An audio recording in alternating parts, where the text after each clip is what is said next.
कि जो लड़का का चेहरा है ना मम्मी पर गया है, नहीं आँखिया बाबू पर गया है। इस तरह की बातें होती है। अगर मान लीजिए ना ही बाबू पर गया है ना ही मम्मी पर गया है तो कहाँ गया? पड़ोसी पर गया है। सूत्र का खोज कार्ल विल्हलम वोन नागली ने किया था। ससुरा कितना बड़ा नाम है, इसीलिए इसका एग्जाम एको बार नाम नहीं पूछा है। सबसे देखिए। Hello friend, welcome to modern classes. दोस्तों, आज इस क्लास में सेल के अंतर्गत गुणसूत्र क्या होता है तथा यूकैरियोटिक और प्रोकैरियोटिक के अंतर को समझेंगे। दोस्तों, आज का सेशन स्टार्ट करें उससे पहले एक आपसे छोटी सी रिक्वेस्ट है, यदि आप नए हैं तो हमारे चैनल को सब्सक्राइब करें और बेल आइकन को प्रेस करें। आइए दोस्तों, आज का ये महत्वपूर्ण सेशन स्टार्ट करते हैं। दोस्तों, आप लोग अक्सर एक चीज़ देखे होंगे, जब घर में कोई बच्चा पैदा होता है तो घर में क्या बात होती है? बात होती है कि जो लड़का का चेहरा है ना मम्मी पर गया है, नहीं आँखिया बाबू पर गया है। इस तरह की बातें होती है। अगर मान लीजिए ना ही बाबू पर गया है ना ही मम्मी पर गया है तो कहाँ गया? पड़ोसी पर गया है। इन सारे झंझट का फसाद कौन है? गुणसूत्र है। यही गुणसूत्र है जो माता पिता के गुण को, रंग को, आकार को, चाहे व्यवहार को, सारा चीज को बच्चों में डालने का काम यही गुणसूत्र करता है। गुणसूत्र का खोज कार्ल विल्हलम वोन नागली ने किया था। ससुरा कितना बड़ा नाम है, इसीलिए इसका एग्जाम एको बार नाम नहीं पूछा है। सबसे अधिक ये पूछता है कि गुणसूत्र का नामकरण किसने किया था, तो वॉल्टेयर ने किया था, 1888 ईस्वी में किया था। गुणसूत्र कहाँ उपस्थित होता है? गुणसूत्र दोस्तों न्यूक्लियस के अंदर, हमारा जो कोशिका है ना, कोशिका का सबसे बड़ा भाग कौन होता है? न्यूक्लियस होता है। तो इसी न्यूक्लियस को जूम कर देखिएगा ना, तो उसी में यह आपका गुणसूत्र पाया जाता है। और गुणसूत्र का संरचना, आकार लगभग इसी प्रकार का होता है।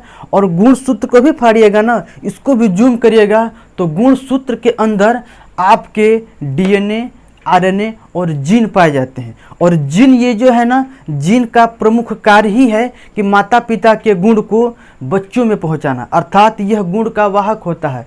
जैसे आप लोग देखे होंगे, अगर कोई गायक है तो उसका बच्चा भी, हम ये नहीं कहेंगे कि पूर्ण उससे भी अच्छा गायक हो गया या उसी के जैसे गाएगा, कुछ न कुछ उसकी क्वालिटी बच्चे में भी जाएगी। अगर मान लीजिए कि माई बहुत झगड़ाउन है, तो अगर बेटी है तो उसके अंदर भी उस प्रकार का गुण जाएगा।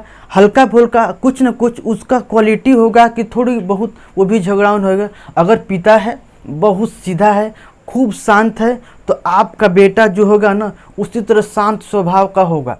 तो ये सारे गुणों का वाहक है आपका जीन। गुणसूत्र का प्रमुख कार्य है गुणों का स्थानांतरण करना। गुणसूत्र वनस्पतियों में तथा जंतुओं के कोशिकाओं में पाए जाते हैं। मनुष्य में गुणसूत्र 46 होते हैं तथा 23 जोड़े में पाए जाते हैं। तो हमें आप दोस्तों ये बताइए कि 46 तो ठीक है, लेकिन ये 23 जोड़ा में ही क्यों पाया जाता है? तो आइए हम आपको क्लियर करते हैं। जोड़ा में इसलिए पाया जाता है कि शरीर का हर एक पार्ट लगभग जोड़ा में ही है। जैसे आँख देखिए, ये जोड़ा में है, नाक ये भी जोड़ा में है, जबड़ा देखिए ये भी जोड़ा में है, ये दोनों हाथ है ये भी जोड़ा में है, दोनों आपका जो किडनी है ये भी जोड़ा में है, फेफड़ा जोड़ा में।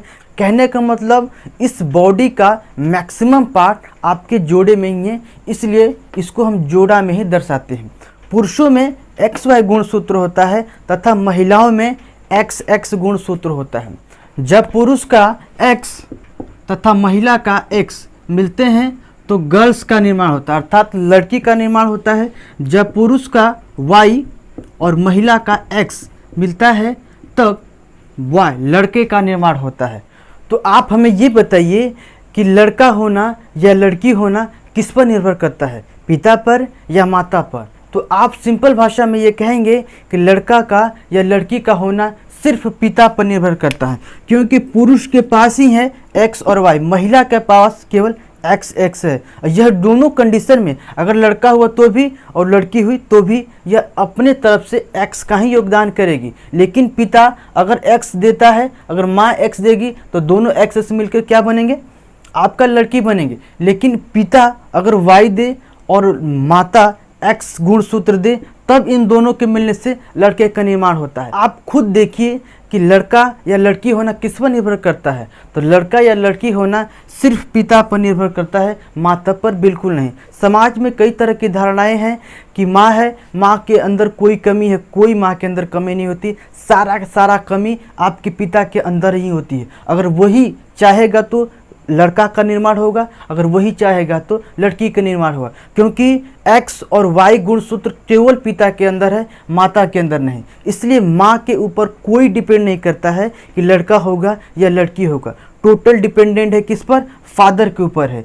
इसके बाद सबसे बड़ा गुणसूत्र ट्रिलियम की होती है, जिसकी लंबाई होती है 30.4 माइक्रो। इसके बाद सबसे छोटा गुणसूत्र शैवाल का होता है, जिसकी लंबाई होती है 0.25 माइक्रो। इसके बाद कुछ जीव होते हैं, उनके गुणसूत्र को हम बताए हैं, आइए देखते हैं। मच्छर के गुणसूत्र की संख्या 6 होती है। कबूतर के गुणसूत्रों की संख्या 80 होती है। खरगोश की गुणसूत्र 44, कुत्ते के गुणसूत्र 78 होते हैं, तथा घोड़ा के गुणसूत्रों की संख्या 64 होती है। इसके बाद चिंपैंजी, आलू और तंबाकू, इन तीनों के गुणसूत्र समान होते हैं, 48 होते हैं। इसके बाद प्याज का गुणसूत्र 16 होता है, तथा टमाटर का गुणसूत्र 24 तथा मटर का गुणसूत्र 14 होता है। ये हम गुणसूत्र के अंतर्गत इतनी जानकारी लिए। इसके बाद कोशिका, दोस्तों इसके अंतर्गत एक क्वेश्चन आता है जो बहुत ही कन्फ्यूजन करता है। क्वेश्चन पूछता है कि शरीर की सबसे छोटी इकाई क्या है। एक क्वेश्चन आता है शरीर का सबसे छोटा अंग क्या है। तो दोस्तों कितना लोग कन्फ्यूजन होते हैं और कहते हैं कि शरीर का सबसे छोटा अंग कोशिका होता है, जो यह बिल्कुल गलत है। और दूसरा है शरीर की सबसे छोटी इकाई क्या है। तो अगर कोशिका को हम शरीर की सबसे छोटी इकाई कहें तो ये हमारा कहना उचित होगा। कोशिका शरीर की सबसे छोटी इकाई हो सकती है, लेकिन कोशिका शरीर का सबसे छोटा अंग नहीं हो सकता है। आइए हम बताते हैं कैसे।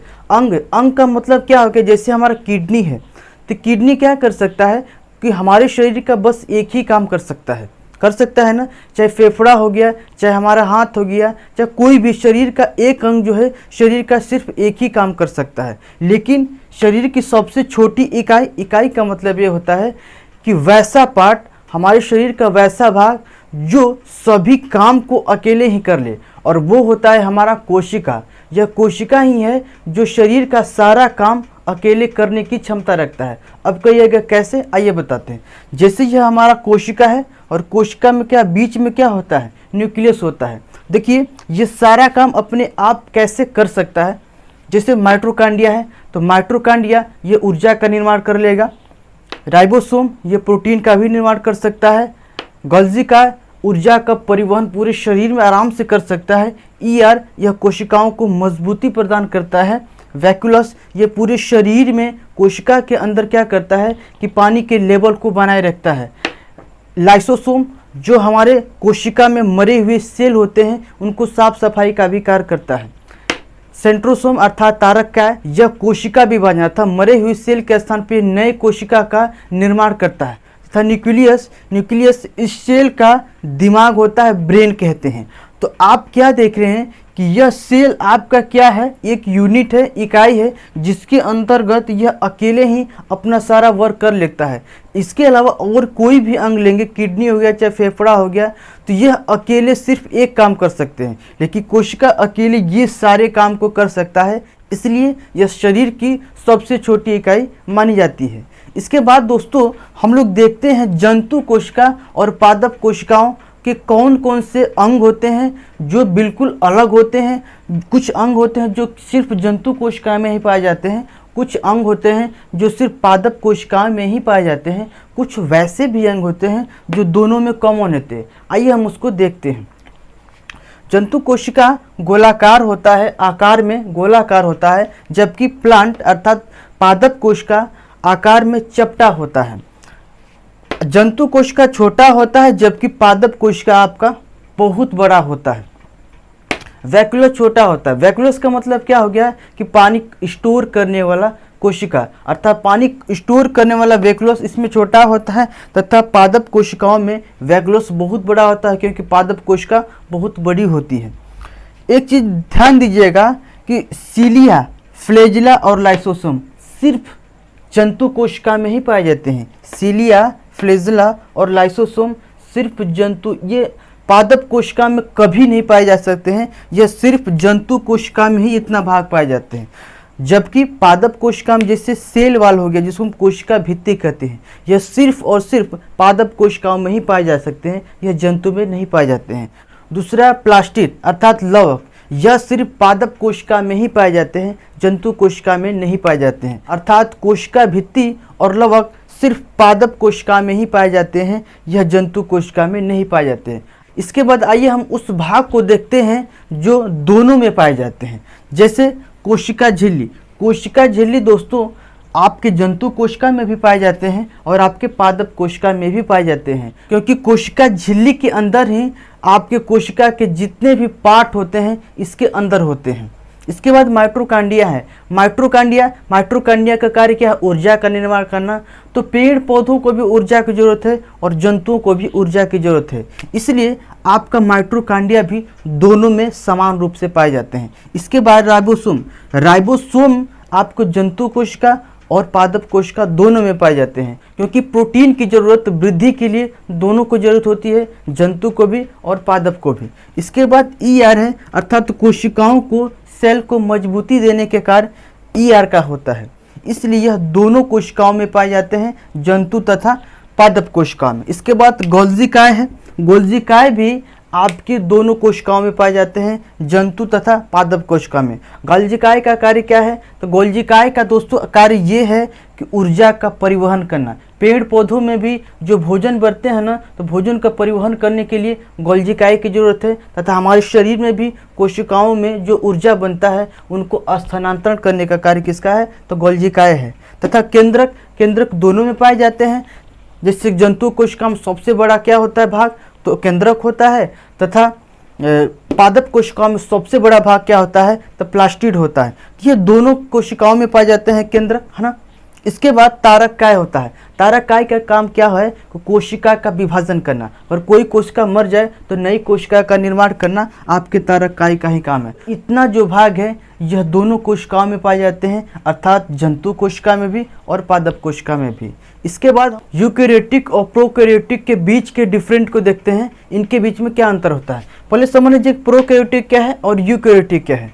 दोस्तों अगर हम लोग अपनी बात करें तो जैसे कि जंतु कोशिका, जंतु तथा पादप, यह दोनों यूकेरियोटिक कोशिका के अंतर्गत आते हैं, लेकिन प्रोकैरियोटिक कोशिका के अंतर्गत क्या आते हैं? जैसे आपके शैवाल हो गए, जीवाणु हो गए, विषाणु हो गए, इस प्रोकैरियोटिक कोशिका के अंतर्गत आते हैं। इतना आपको पता हो गया। इसके बाद इसमें डिफरेंट देखते क्या होता है।